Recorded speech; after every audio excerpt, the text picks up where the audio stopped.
The cold metal floor of the research station hummed beneath Taiho's boots. He stood at the observation window staring at the barren moon below. Kepler 442c looked like every other dead rock in space, gray, lifeless, forgotten. But something about it made his skin crawl. Something felt wrong. Captain Kim, we're ready to go down. Minji's voice crackled through his communicator. She sounded excited. She always did when they found something new. As the ship's lead scientist, every discovery was like a birthday present to her. Taiho touched the cold glass. The feeling wouldn't leave him. It sat in his chest like a stone. He'd learned to trust these feelings over the years. They'd saved his crew more times than he could count. But he couldn't explain them. Nobody could. Copy that, Dr. Park. I'm coming with you. The shuttle ride down was quiet. Minji checked her equipment 3 times. Jiwon, their tactical officer, kept her hand near her weapon. She felt it too. Taiho could see it in the way her eyes kept moving, scanning for threats that weren't there. They landed near the energy signature that had brought them here. The moon's surface was rough and broken. Ancient craters covered everything. But there, half buried in rock, stood something that didn't belong. A crystal structure rose from the ground like a frozen waterfall. It was easily 50 meters tall and glowed with a soft blue light. Beautiful, Minji whispered. She moved toward it like a moth to a flame. Wait. Taiho grabbed her arm. The feeling in his chest had gotten stronger. Let me go first. He approached the crystal slowly. Each step felt heavier than the last. When he was close enough to touch it, he removed his glove. The moment his skin made contact with the surface, the world exploded. Images flooded his mind. Thousands of them, millions. He saw cities rising and falling, species he'd never seen before living and dying, stars being born, planets turning to dust, and through it all a darkness spreading. Not the normal darkness of space, but something else, something hungry. Then he saw humans, but these weren't humans from his time. They were different, ancient, and they were standing between that darkness and everything else. They were protecting, guarding, fighting. Taiho pulled his hand back and fell to his knees. His head pounded. His heart raced. Jiwon was beside him in seconds. Captain! What happened? She helped him stand. I don't know what I saw. He looked at the crystal. It pulsed gently, waiting. But I felt it. We're supposed to be here. We're supposed to understand. They spent the next 3 days studying the crystal. Minji's equipment could barely analyze it. The material was unlike anything in their databases. It was older than their oldest records, older than the Galactic Union itself. But the strangest part was the message. Every human who touched the crystal felt it. Not heard it, felt it. A message in emotions and sensations rather than words. A warning, a purpose, a call to action. The aliens on their crew felt nothing. Velkara, their insectoid science liaison, touched the crystal and reported only a slight warmth. She couldn't understand why the humans reacted so strongly. It's speaking only to you, she said, her mandibles clicking in confusion. Why would ancient technology discriminate by species? I don't know, Minji admitted. She'd been working non-stop, trying to decode the crystal's structure, but I'm finding patterns in the energy emissions. They match something in our DNA, specifically in our non-coding regions. That's impossible, Velkara said. DNA doesn't work that way. I know, but I'm looking at the data right now. Minji pulled up a holographic display. These sequences don't code for any proteins. They were always considered junk DNA, but they're not junk. They're markers like a signature. Taiho felt his blood run cold. Are you saying someone put those sequences in our DNA? I'm saying it's possible. More than possible, likely. Minji's hands shook as she worked. Captain, I think humans were designed, created, for a specific purpose. The news spread through the ship like wildfire. Some crew members were excited. Others were horrified. Humans had always wondered why they were different from other species in the Union. They felt things more deeply. They formed bonds across species lines. They sensed danger that others couldn't see. Now they might have an answer. And it terrified them. Ambassador Daehyun called from Union headquarters 3 days later. His face on the screen looked tired and worried. Captain Kim, I need you to stop this research immediately. Taiho frowned. Why? We're making progress. Because the Union is panicking. Do you understand what you're suggesting? That humans are some kind of engineered weapon? Do you know what that will do to our relationships with other species? We're not weapons, Taiho said firmly. Then what are you? What are we? Daehyun leaned forward. I've spent 20 years building trust between humanity and the Union. This could destroy everything, or it could save everything. Minji stepped into view of the camera. Ambassador, the crystal is warning us about something. Something dangerous, something only humans can sense. If we ignore this, we might be ignoring the most important discovery in galactic history. Daehyun closed his eyes. When he opened them again, he looked older. Continue your research, but be careful, and be ready for the consequences. That night, Taiho couldn't sleep. He stood in the observation deck again, looking at the crystal on the moon's surface. It glowed brighter now, as if responding to their attention. Jiwon found him there. She was young, barely 30, but she had good instincts. Better than most. You feel it too, don't you? She asked quietly. Feel what? That we're running out of time. That something's coming. She wrapped her arms around herself. I've felt wrong since we got here. Not scared, just aware. Like standing on a beach before a tsunami, Taeho nodded. That was exactly right. The crystal showed me something. A darkness spreading through the galaxy, and humans standing against it. Do you think it's real, or just a story? I think, Taiho said slowly, that someone billions of years ago looked into the future. They saw what was coming, and they created us to face it. That's a hell of a responsibility. Yes, it is. They stood in silence, watching the crystal pulse. Neither of them knew it yet, but their lives had just changed forever. Humanity's role in the galaxy was about to shift. They weren't explorers anymore. They weren't diplomats or traders or soldiers. They were guardians, and the universe desperately needed them to remember why they were made. 3 months passed.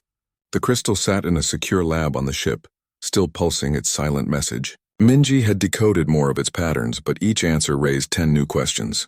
Meanwhile, the Galactic Union grew more nervous about what humanity had discovered. Then came the distress call.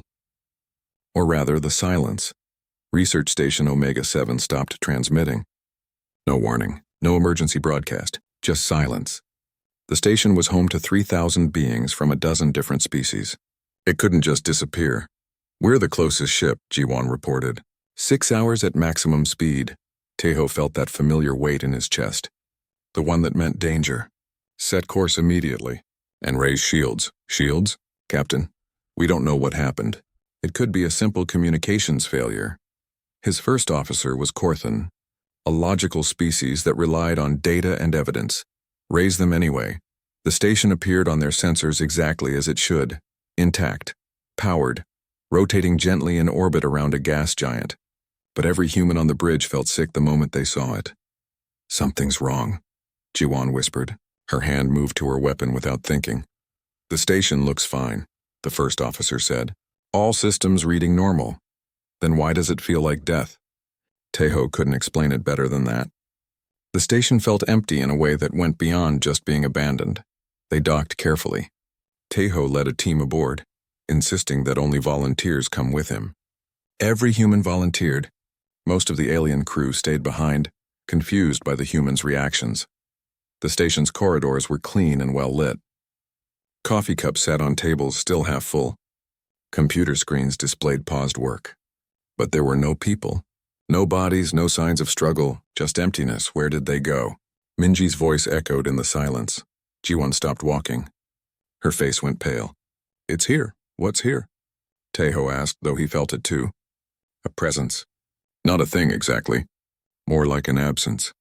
A hole in the world, I don't know. But it's moving. She pointed down the corridor. That way, Taeho couldn't see anything. His scanners showed nothing. But he felt it. They all did. Something was there, moving through the station like a shadow. Back to the ship. Now. He grabbed Minji's arm and pulled her toward the airlock. Captain, we haven't found any survivors, one of his crew protested. There are no survivors. Move, they ran! Taeho had never ordered a retreat without understanding the threat. But his instincts screamed at him to leave. Behind them, the presence followed. He could feel it getting closer, though he couldn't see or hear it. They made it back to their ship. Taeho sealed the airlock and ordered immediate departure. The ship pulled away from the station at full speed. Captain, what did we run from? His first officer demanded. Our sensors detected nothing. No life forms. No weapons. No radiation, nothing. I don't know. Taiho collapsed into his chair. His heart was racing. But it was there. It took those people, and if we'd stayed longer, it would have taken us too. Minji pulled up the station's final logs. They showed normal operations until exactly 8:47 station time. Then nothing. No alarms, no panic, just a sudden stop to all activity. The station's external sensors recorded something, she said slowly, or tried to. There's a gap in the data, like something passed through that the sensors couldn't process. They just skipped over it. Let me see. Velkara examined the data with her compound eyes. This makes no sense. The sensors are working perfectly. But there's a blind spot, like they're refusing to see something. Because it shouldn't exist, Jiwon said quietly. She was still shaking. It's not supposed to be possible. So the sensors can't understand it. But we can, Taiho finished. Humans can sense it, why? Minji opened her research files on the crystal. She'd been working on a theory but hadn't shared it yet. Now seemed like the time. The architects, she began. That's what I'm calling whoever made the crystal. They left information about themselves. They existed billions of years ago. They shaped life across the galaxy, and they knew something was coming. She pulled up a hologram. It showed the galaxy as a spiral of light. Then creeping in from the edges came darkness. They called it the void. It's not alive. It's not even really matter or energy. It's entropy. The end of everything. It consumes not just physical things but consciousness itself. And it's spreading. The bridge was silent. Everyone stared at the hologram. The architects couldn't stop it, Minji continued. But they could prepare for it. They seeded the galaxy with species, each designed for different roles. And humans, we were designed to sense the void, to feel it when others can't, to warn everyone else. We're an early warning system, Taiho said flatly. More than that, we're guardians. Our empathy, our protective instincts, our ability to bond with other species, it's all part of the design. We're meant to bring everyone together, to unite them against the void. Velkara made a clicking sound of distress. This is impossible to believe. But it explains everything, Jiwon said. Why we're different. Why we feel things other species don't. Why we sense danger before it appears. We need to report this to the Union, the first officer insisted. No. Ambassador. Daehyun's voice came through the communication system. He'd been listening to everything. We can't, not yet. His face appeared on screen. He looked exhausted. The Union is already afraid of what humans might be, he explained. If we tell them about this, that humans are designed weapons against an unstoppable force, they'll panic. Some species will try to control us. Others will try to eliminate us as a threat. We'll tear the Union apart from the inside. So what do? Taiho asked. We gather proof. Real, undeniable proof. And we prepare. Because if Dr. Park is right, the void is coming. And ready or not, humanity will have to do what we were made to do. Taiho looked at his crew. They were scared, confused. But underneath that, he saw something else. Determination. Understanding. They were beginning to accept what they were. Set course for Union space, he ordered, and start training. If we're going to convince the galaxy that this threat is real, we need to be ready to prove it. Behind them, Research Station Omega-7 continued its silent orbit. Empty. Waiting. A warning that no one but humans could understand. The void had announced itself. And the clock was ticking. 2 more systems went dark in the following weeks. Then 5 more. Each time the pattern was the same. Normal operations one moment, complete silence the next. No warnings.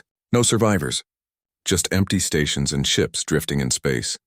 The Galactic Union couldn't ignore it anymore. Emergency meetings were called. Fleets were mobilized, but nobody knew what they were fighting. The sensors couldn't see it. The computers couldn't track it. Only humans felt the void's approach, and even they couldn't explain how. Taiho stood before the Union Council. The great chamber was filled with representatives from 50 species. Some were humanoid. Others were so alien that humans needed translators just to understand their basic biology. All of them were afraid. Captain Kim, the council leader, began. She was Velkori, a species known for their calm logic. But even she looked worried. Your ship has survived 3 encounters with this phenomenon. Other ships have not been so lucky. We need to understand how. We ran, Taiho said simply. Every time we felt it coming, we retreated immediately. Felt it? A Corthan representative leaned forward. Your sensors detected nothing. How can you feel what doesn't register on instruments? I don't know. But every human on my crew sensed it. We all did. This is what we feared, another representative said darkly. Humans have abilities we don't understand. Abilities that could be dangerous. Dangerous? Ambassador Dahyun stood up. We saved 3,000 lives at the last station because humans warned them in time. How is that dangerous? Because we don't understand it. And what we don't understand we cannot trust. The argument went on for hours. Some wanted to study humans to understand their abilities.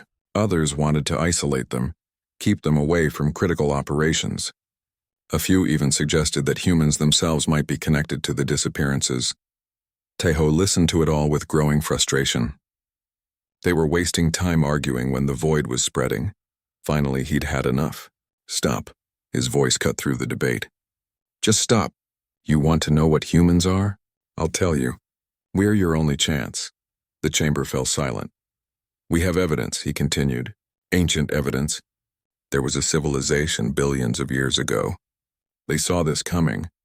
They prepared for it. And they made us humans to fight it, not with weapons or technology. With something simpler. We can sense it. We can feel it. We can warn you. You're claiming to be engineered weapons? The Corthan representative's voice was cold. No, we're guardians. There's a difference.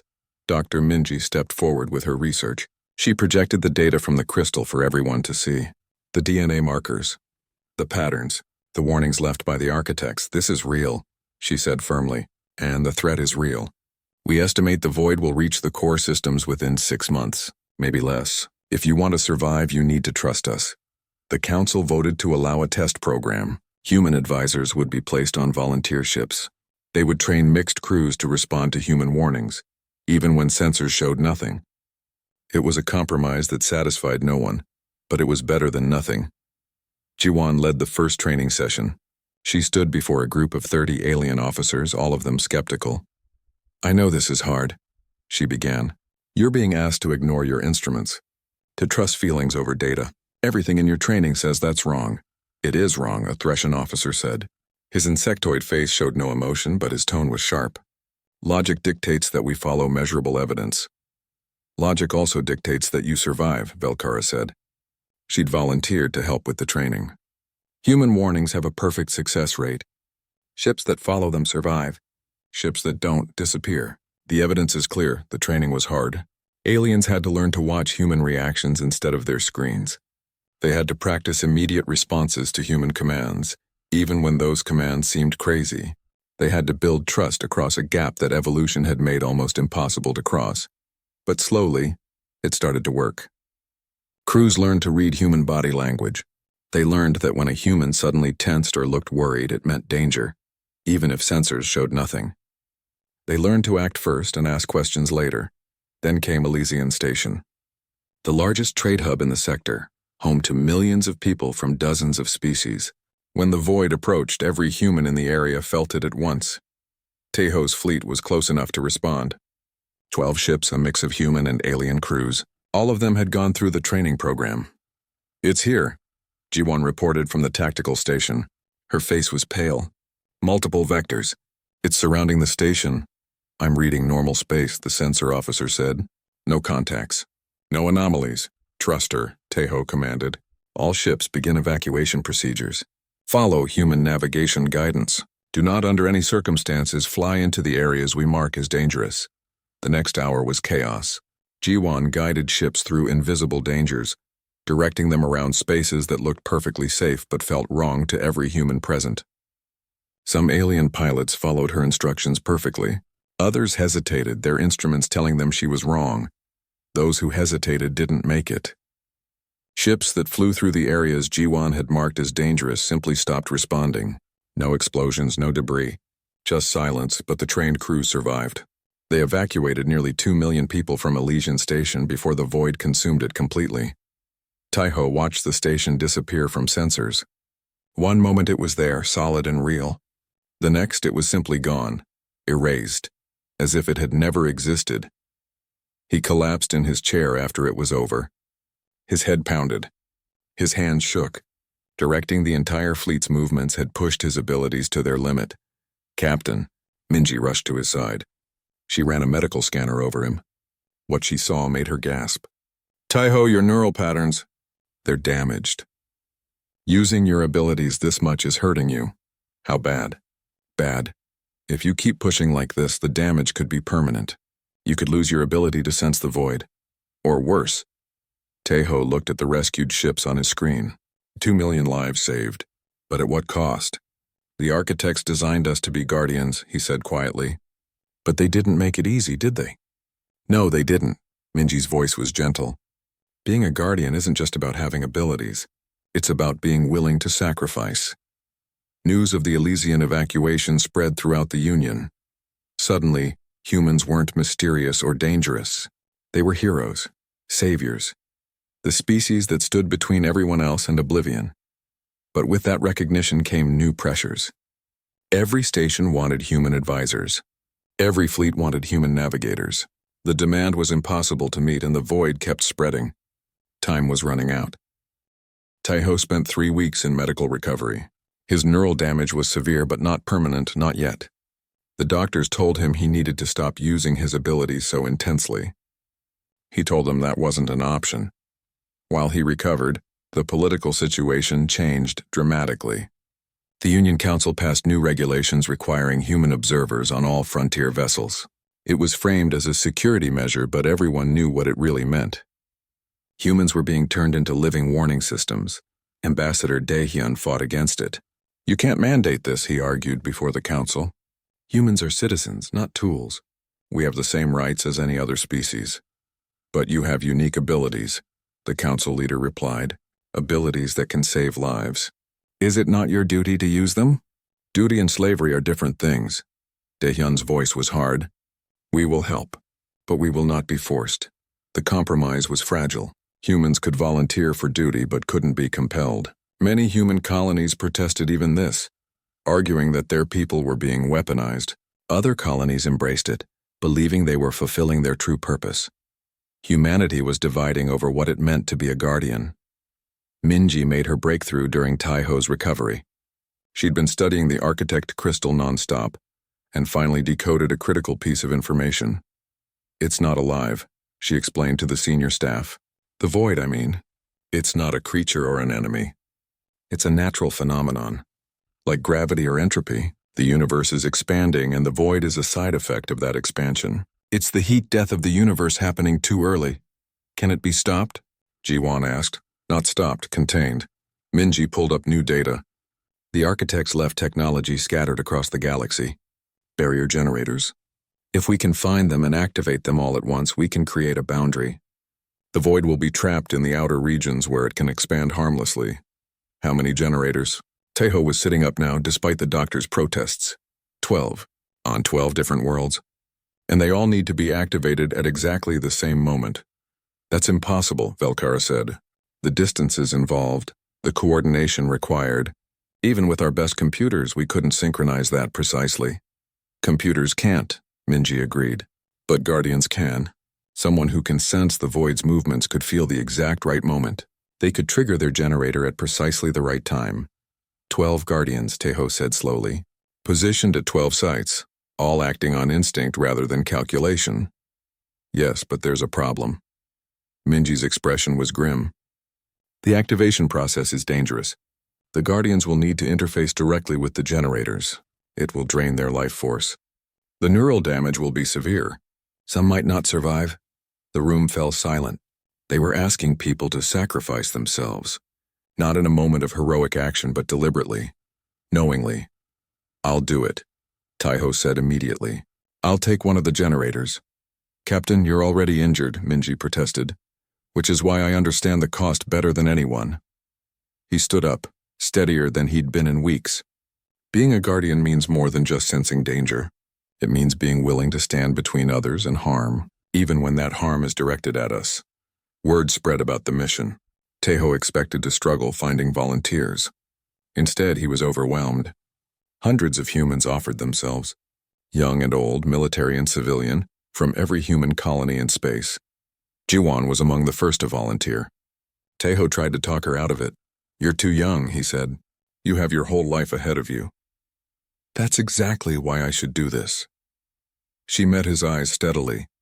"You asked me once what it means to be a guardian. I've been thinking about that. The architects gave us the capacity to protect others, but we choose to care. That's what makes us more than just weapons or tools. We choose this." Tejo couldn't argue with that. He selected his team carefully. 12 of the strongest, most experienced guardians. 12 people willing to risk everything. The mission preparations took weeks. Each guardian was paired with a support crew and assigned to one of the barrier sites. The locations were scattered across the galaxy. Ancient worlds the architects had chosen billions of years ago. Tejo's site was on a frozen moon, orbiting a dying star. The barrier generator was buried deep underground, in a cavern that felt older than time itself. The technology was beautiful and terrible, covered in the same crystalline material as the original artifact. "Are you afraid?" Minji asked him the night before activation. "Terrified," he admitted. "Not of dying. Of failing. Of letting everyone down. You won't fail. None of you will." She touched his hand gently. "You know why? Because you're not doing this alone. You have each other. You have all of us. And you have something the void doesn't have." "What's that?" "You care. The void is entropy. It's the absence of everything. But you, all of you, you're the opposite. Your life and connection and purpose. That's stronger than any force in the universe."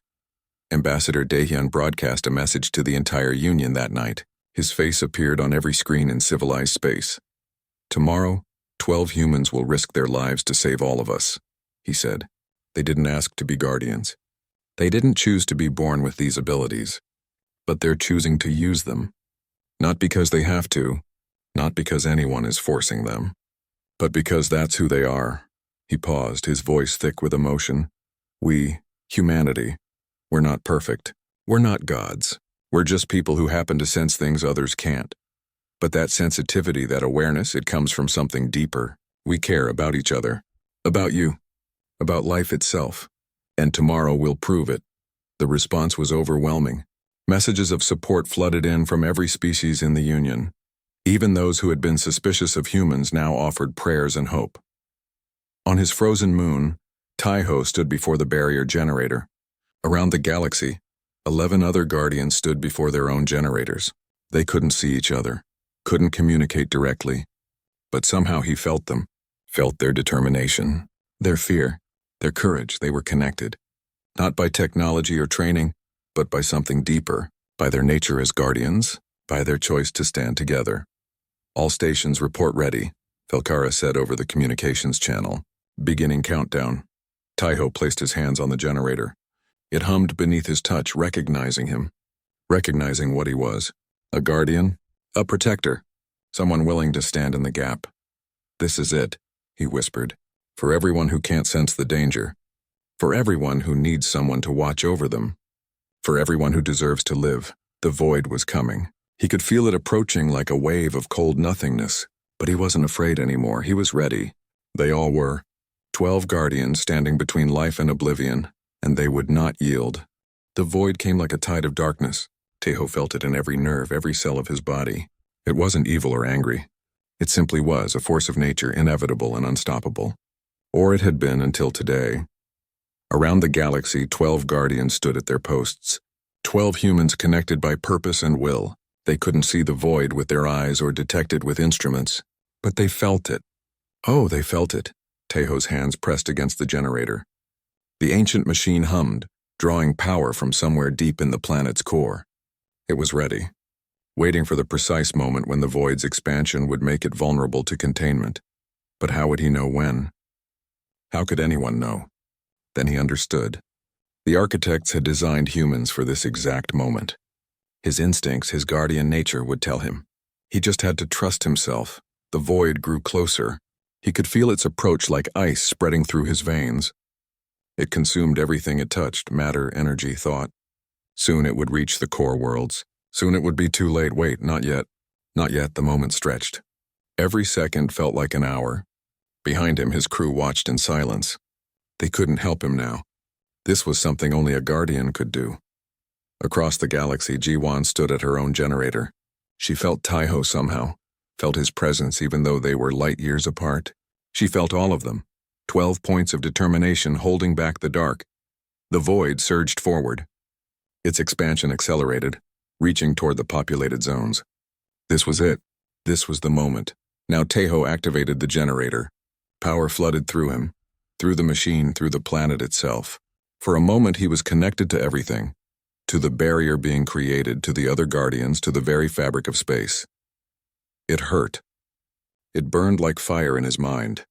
The neural damage he'd been warned about wasn't just happening. It was tearing through his brain like lightning. He screamed but didn't let go. Couldn't let go.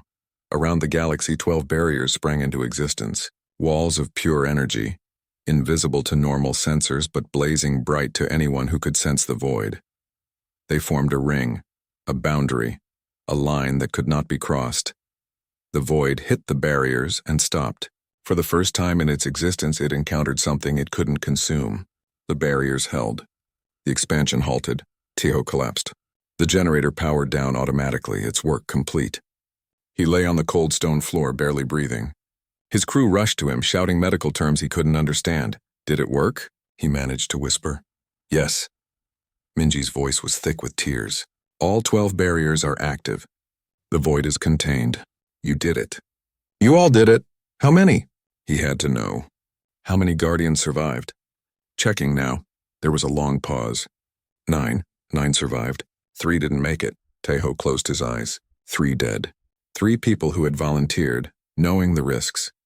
3 guardians who had given everything so others could live. Their names will be remembered, he said, forever. The Union celebrated for days. Trillions of lives had been saved. The void was trapped, unable to spread further. Civilization would survive, but the cost weighed heavily on everyone. 23 guardians had died in various encounters with the void. Hundreds more, including Tejo, suffered permanent damage. Some lost their ability to sense danger. Others lost mobility or memory. All of them lost something. A memorial was erected on every Union world. Simple stone monuments bearing the names of those who had fallen. Above the names, an inscription in every language. They were never apex hunters. They were our protectors. They chose this burden so we might live. Tejo spent 6 months in recovery. The doctors said he was lucky to be alive. His guardian abilities were diminished. He could still sense danger, but not at the scale he once could. He would never again be able to coordinate fleet movements through instinct alone. But he was alive, and so were billions of others because of what he'd done. Jiwan visited him during his recovery. She'd survived the activation with less damage than most. Her youth had helped her body handle the strain. "They want me to help train the next generation," she told him. "Teach other guardians how to work with alien crews, how to trust themselves. Will you do it?" "Yes, someone has to. And I understand now what it means to be a guardian. It's not about the abilities we were given. It's about choosing to use them for others." Tejo smiled. "You'll do well. Better than I did. I learned from the best." Ambassador Dae-hyun established the Guardian Council, a permanent union body where humans and aliens worked together to prepare for future threats. The void was contained but not gone. It would always be there, pressing against the barriers. The barriers would need maintenance, monitoring, protection. Humanity had found its place in the galaxy, not as conquerors or servants but as protectors, as guardians. When Tejo was finally cleared to return to duty, the Horizon's Edge received a new mission. Explore the outer regions, chart new worlds, build relationships with newly discovered species. Continue the work of understanding and protecting. Velkara remained as their liaison. She'd become one of humanity's strongest advocates, teaching other species how to trust human instincts even when logic said otherwise. "I still don't fully understand you," she admitted to Tejo before they departed. "Your empathy, your willingness to sacrifice, it defies logical self-interest." "That's because you're trying to understand it with logic," Tejo replied. "Some things can't be calculated or measured. They can only be felt." "Then perhaps," Velkara said thoughtfully, "that is humanity's greatest gift to the galaxy. You teach us that there's more to existence than what can be measured. You teach us to care." The Horizon's Edge prepared to depart. As they ran final checks, Minji called Tejo to the science lab. She'd been studying the crystal one last time before they left. "I found something," she said excitedly. "One final message from the architects. It was hidden deep in the data, encrypted. I almost missed it. What does it say?" She pulled up the translation. The words appeared on the screen, simple and profound. We gave you the capacity to protect. You gave yourselves the choice to care. That is what makes you worthy of the stars. Taiho read the words twice. Then he laughed, not from humor, but from understanding. They didn't make us perfect, he said. They just gave us the tools. What we did with those tools, that was our choice. That's always been our choice. Does that make you feel better or worse? Minji asked. Better. Much better. Because it means we're not just following a program. We're not weapons or tools. We're people who choose to protect. And that choice makes all the difference. The horizon's edge jumped to hyperspace, leaving the inner systems behind. The barriers held strong in their wake, containing the void protecting trillions. The Union thrived, stronger now for having faced extinction together. And somewhere on that ship, a human crew continued their mission, watching, protecting, caring, being guardians. Not because they had to, not because they were designed to, but because they chose to. And in that choice, humanity found something greater than any destiny the architects could have given them. They found purpose. They found meaning. They found themselves. The universe was vast and dangerous. Threats would always exist. But as long as there were those willing to stand guard, willing to protect, willing to care, life would endure, and humanity would be there, watching over it all. Not as apex hunters who conquered and dominated, but as guardians who protected and preserved, forever.